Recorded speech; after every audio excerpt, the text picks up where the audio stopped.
பாருங்கள், நல்ல டேஸ்ட்டான பருப்பு சாதம் எப்படி செய்யுதுன்னு பார்க்கலாம். அதுக்கு பாருங்கள், துவரம் பருப்பு வந்து 2 பங்கு சேர்த்துக்கலாம்.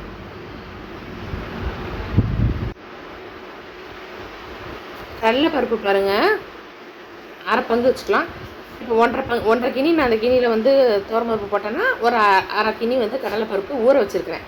இப்போ எல்லாத்தையும் ஒன்றா துவரம் பருப்பு கடலை பருப்பையும் கழுவிடுவோம். கழுவிட்டு குக்கரில் விசில் விடுவோம். அதுக்கப்புறம் பாருங்கள், தாளிக்கிறதுக்கு கோல்டு வினர் தான் ஊற்றணும். கடலை எண்ணெய் ஊற்றணும், வாசம் அடிச்சுட்ருக்கோம். பாருங்கள், பட்டை கிராம்பு ஏலக்காய்லாம் சும்மா ஒரு 2-3 நம்பரில் எடுத்தால் போதும், ரொம்ப தேவையில்லை இதுக்கு பட்டை கிராம்புலாம் கறி மாதிரி. பாருங்கள், ஒரு 3 ஏலக்காய் 3 கிராம்பு ஒரே ஒரு பெரிய பட்டை பீஸ், அவ்வளோதான். அப்புறம் பாருங்கள், பெரிய வெங்காயம் நல்லா ஒரு 3 பிடிச்சி அரிஞ்சு போட்டுக்கலாம்.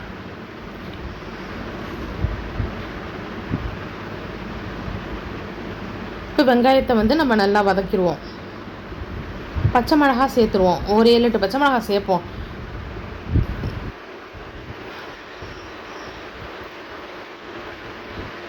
ஆனால் இஞ்சி பூண்டு பேஸ்ட் வந்து ஒரு 5 ஸ்பூன் சேர்த்துக்கலாம்.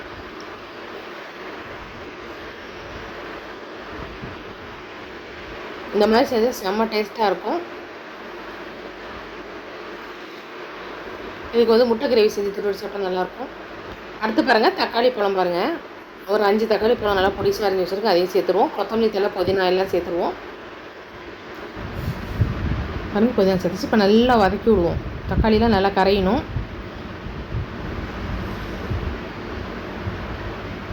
அடுத்து பாருங்கள், மிளகாத்தூள், பச்சை மிளகாயும் போட்டிருக்கோம், அதனால் சும்மா ஜஸ்ட் ஒரு அரை ஸ்பூன் சேர்த்தா போதும். இப்போ அதையும் நல்லா வதக்கிடுவோம்.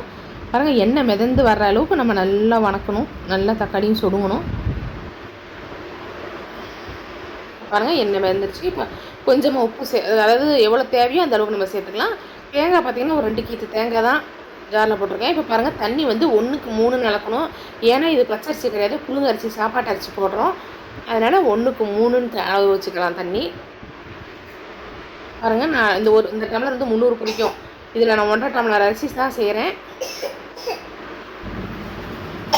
பாருங்கள், வேக வச்ச பருப்பு சேர்த்துடலாம். அடுத்து பாருங்கள், தேங்காய் அரைச்சி வச்சோம்னா அதையும் சேர்த்துடலாம்.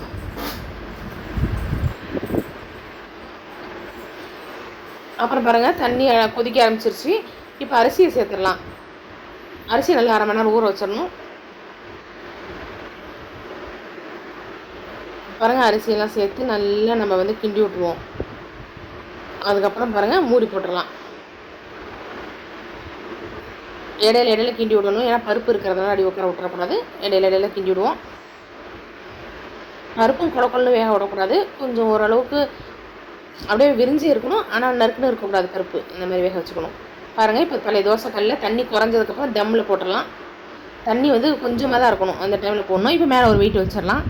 ஒரு 5 நிமிஷம் இருக்கட்டும். அப்புறம் ஆஃப் பண்ணி ஒரு 5 நிமிஷம் கழித்து எடுத்தோம்னா நல்லா டேஸ்ட்டான பருப்பு சாதம் செம்மையாக இருக்கும், சும்மா சாப்பிடவே. பாருங்கள், இப்போ நம்ம வந்து இதுக்கு டேஸ்ட்டான முட்டை கிரேவி செஞ்சு சாப்பிட்டோம்னா செம்மையாக இருக்கும். பருப்பு சாதம் பிடிச்சிருந்தா லைக் பண்ணுங்கள், ஷேர் பண்ணுங்கள், கமெண்ட் பண்ணுங்கள், மறக்காமல் சப்ஸ்கிரைப் பண்ணுங்கள். தேங்க்ஸ் ஃபார் வாட்சிங் this video. Bye bye friends.